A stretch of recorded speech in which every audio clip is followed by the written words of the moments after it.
నమస్తే. ప్రస్తుతం మనతో పాటు సినీ ప్రముఖ విశ్లేషకులు ఇమ్మంది రామారావు ఉన్నారు. ఆయనతో మాట్లాడదాం. నమస్తే సార్. నమస్తే. సార్, మొన్నటి వరకు రామ్ చరణ్, అల్లు అర్జున్, అటు తారక్ వీళ్ళు పాన్ ఇండియా స్టార్స్ గా ఉన్నారు అని చెప్పేసి చాలా మంది మాట్లాడుకున్నారు. అండ్ ఇప్పుడు కొత్తగా ప్రభాస్ ని ఎవరు ఢీ కొట్టలేకుండా ఉన్నారు. ఇప్పుడు 1000 కోట్ల క్లబ్ లో పడ్డారు. ఇప్పుడు ఇంకెవరు లేరు మొత్తం ఇండియా లెవెల్లో అని చెప్పేసి మాట్లాడుతున్నారు. మీరేమంటారు సార్? అంటే పాన్ ఇండియా స్టార్ గా వీళ్ళు కాదు, ఆ పాన్ ఇండియా స్టార్ అనే పేరు గాని తెలుగు సినిమా అంతర్జాతీయ స్థాయిలో ఉండేలా చేసిన వాడు కానీ, తర్వాత తెలుగు సినిమాకి దాదాపు 1800 కోట్ల రూపాయలు అంటే అంటే ఆ కలెక్షన్ తెచ్చిన వాడు కానీ number 1 star no doubt Prabhas. తర్వాత ఏమైందంటే ఆ సినిమా ఎక్కువ రోజులు ఆడడం వల్ల మిగతా సినిమాలు రెండు దెబ్బతినడం వల్ల ఏది ఆది పురుష్ తర్వాత రాధేశ్యామ్ ఆ టోన్ తగ్గింది. ఆ సమయంలోనే ఇటు త్రిబుల్ అటు పుష్ప సినిమా రిలీజ్ అవడం వల్ల అవి ఊహించని కలెక్షన్స్ రావడం వల్ల అప్పుడు వీళ్ళు కొంచెం లైమ్ లైట్ లోకి వచ్చారు. నిజానికి బాహుబలితో కంపేర్ చేసుకుంటే ఏమీ కాదు, కానీ వీళ్ళు రాధేశ్యామ్తోని ఆది పురుషుతో కంపేర్ చేస్తే ఇప్పుడు ప్రభాస్ కంటే 4 అడుగులు ముందుకు వచ్చారన్నమాట. వచ్చారు, వాళ్ళ పేరే వినిపిస్తుంది. పుష్ప అంత పెద్ద కలెక్షన్ వసూలు చేస్తుందని ఎవరు అనుకోలేదు. త్రిబుల్ జంతర్ మంతర్ మాయాజాలం. రాజమౌళి గురించి సెపరేట్ గా చెప్పుకోవాలి. రాజమౌళి సినిమాని ఎంత బాగా ప్రమోట్ చేసుకుంటాడో ఆయనకే చెల్లింది, ఇంకెవరికి చెల్లలేదు. అర్థమైందా? మళ్ళీ ఇప్పుడు ఏమిటంటే కల్కి సినిమాని ఎవరు ఎక్స్పెక్ట్ చేయలేదు. అంటే తెలుగు వాళ్ళే కాదు, భారతదేశంలో కాదు, ప్రపంచంలో కూడా కల్కి అంటే ప్రభాస్ మీద ఆశలు ఉన్నప్పుడు కూడా ఆ డైరెక్టరు నాగ్ అశ్విన్ ఆయన మీద అంత ఎక్స్పెక్టేషన్ ఎవరికి లేదు. అందుకే సినిమా అంత బాగా ఆడుతుంది అన్నమాట. ఏమిటి ఇలాగా సినిమాలో ఏముంది అని అనుకునే వాళ్ళకి తలలు తిరిగిపోయినాయి.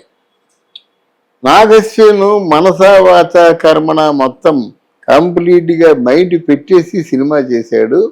ఇది ప్రపంచవ్యాప్తంగా కూడా మొదట్లో ఏదో అల్లరి మోకలు ట్రాప్ చేయబోయారు. మనం గట్టిగా చెప్పుకున్నాం.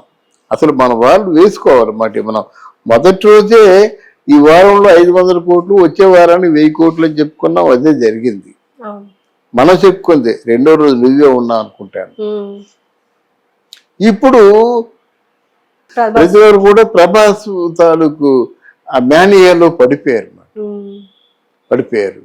దానికి తగ్గ ఏమైందంటే ఒక విధమైనటువంటి ఇద్దరు రెబల్స్ మాట. ఇక్కడ ఒకరు కాదు, ప్రభాస్ ఒక రెబల్ అయినట్టయితే అమితాబ్ బచ్చన్ వాళ్ళిద్దరూ నటనకి అంటే ప్రపంచం అంతా తెలిసిన నటులు కదా, వీళ్ళు పిచ్చెక్కిపోయినారు అన్నమాట. అమితాబ్ బచ్చన్ కోసం కొంతమంది, ప్రభాస్ కోసం కొంతమంది, దీపికా పడుకోని కోసం కొంతమంది, కమల్ హాసన్ కోసం కొంతమంది, కొన్నిసార్లు చూస్తున్నారు. ఆ విధంగా వాళ్ళు ఈరోజు సినిమా ఎక్కడికి వెళ్ళిపోయిందో తెలియదు, ఎంత వెళ్తుందో తెలియదు. ఒకవేళ ప్రభాస్ సినిమాని ఈ ప్రభాస్ సినిమా క్రాస్ చేస్తుందేమో కూడా మనకు తెలియదు. అర్థమైందా? ఇక్కడ మీరు అడిగిన దానికి సమాధానం చెప్పి ఇంకొక సమాధానం కూడా చెప్పవలసిన బాధ్యత మన మీద ఉంది. నువ్వు అడిగిన ప్రశ్న ఏంటంటే తారక్ బన్నీ అంటే వాళ్ళ తాతల తాలూకు, అంటే వాళ్ళ బన్నీకేమో చిరంజీవి కానీ మన చరణ్కి చిరంజీవి కానీ వాళ్ళ లెగసీ ఏమైనా అడ్డొచ్చిందా? అలాగే తారక్కి సీనియర్ ఎన్టీఆర్ లెగసీ ఏమైనా అడ్డొచ్చిందా అంటే డెఫినెట్ గా అడ్డు రాలేదమ్మా. ఎందుకంటే వాళ్ళు అన్కంపేరబుల్. ఇప్పుడు చిరంజీవి ఉన్నాడు అనుకోండి, ఏదో మాట వరుసకి ఏదో నాకంటే నా కొడుకే బాగా యాక్ట్ చేస్తాను అంటారు. లేకపోతే వాళ్ళ తాలూకు డైరెక్టర్లు మీరు కాదు సార్, మీ అబ్బాయి చాలా బాగా చేస్తుండే అంటే ఆనందంగా ఉంటుంది. అంతేగాని అన్కంపేరబుల్ చిరంజీవితో కానీ ఎన్టీఆర్తో కానీ ఎవరు కలపకూడదు. ఎన్టీ రామారావు ఆజానుభావుడు, దేవతలను వర్ణించినట్టుగా ఉంటాడు. ఆదానుబాహం అరవింద్ దళాయదాక్షం. అలాగే నో కంపారిజన్. ఓకే. అది ఎప్పటికి ఎవరు ఎప్పటికి వాళ్ళిద్దరే. అప్పుడు చిరంజీవి, ఇప్పుడు చిరంజీవి, అప్పుడు ఎన్టీ రామారావు. No comparison.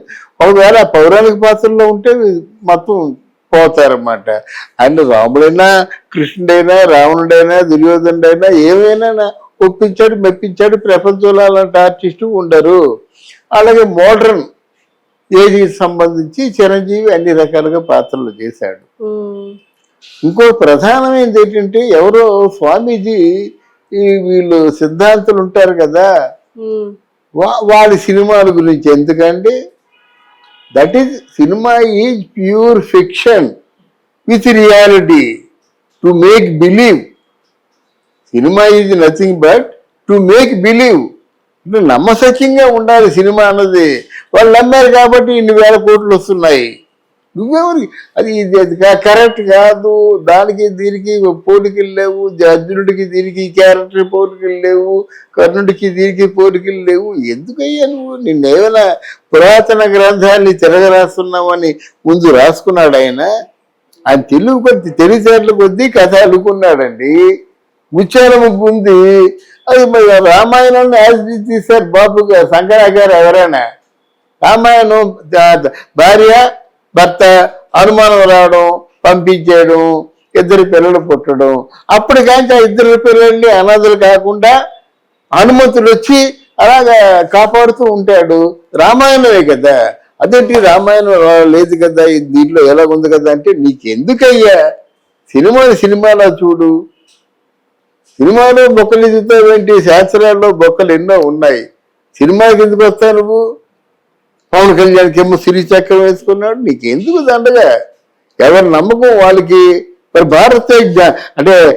భారత సంగ్రామంలో పాండవులు ఆంజనేయ స్వామిని వేసుకున్నారు. ఎవరు అడిగారు? అవును, మీరు రావాలి కానీ నిమిత్త ఒకటి ఆంజనేయ స్వామిని తీసుకొస్తున్నారని ఎవరైనా ప్రశ్నిస్తారా? వాళ్ళ జెండాలో ఆంజనేయ స్వామి ముందుండారా? అంటే ఏంటి? అప్పుడు జెండా ఉన్న ప్రాణం ఉన్నట్టు లెక్క. ప్రశ్నించలేదు కదా. అంటే మా బలం చూసి మీరు భయపడుతున్నారా అని పాండవులు అడిచి తలదించుకుంటారా? లేదు, యుద్ధం చేశారు, పోరాటం చేశారు. అలాగా ఇట్లాంటి స్వామీజీలు ఏదో పుక్కిటి పురాణాలు చెప్పేవాళ్ళు, ఏదో బుద్ధి లేక ఎవడో చెప్పంటే చెప్పేవాళ్ళు. కానీ ఆయన సినిమా తీసుకున్నాడు. ఈ వర్తమాన సమాజానికి ఏ విధంగా సినిమా ఉపయోగపడుతుందో తెలివిగా అల్లుకున్నాడు. ప్రతి దృశ్యాన్ని కూడా చాలా జాగ్రత్తగా సెల్యులాయిడ్ మీద ఆవిష్కరించాడు. కట్టగారికి ఏంటంటే ఇట్లాంటి సినిమాలు చేసేవాళ్ళు ఒక రాజమౌళి అని అందరూ అనుకుంటున్న సమయంలో లేదు, నేను కూడా ఆ తరహాలో సినిమాలు తీయగలనని రాగస్వామి నిరూపించుకున్నాడు. అంతేగాని ఈ లెగిసీలు గిగిసీలే ఉండవు. లెగిసీలు ఎంతకాలం ఉంటాయమ్మా? ఒకసారి 2 సార్లు చూస్తారు. కాదంటే ఆ బాగానే చేస్తున్నాడే పౌరాణిక పాత్ర అనుకుంటారు. అలాగే ఇతను కూడా రామ్ చరణ్ కూడా చిరంజీవిలా బాగా డాన్సులు చేస్తున్నాడే అనుకుంటారు. అదే బన్నీ వాళ్ళ మామయ్యలా బాగా ఫైట్ చేస్తారు.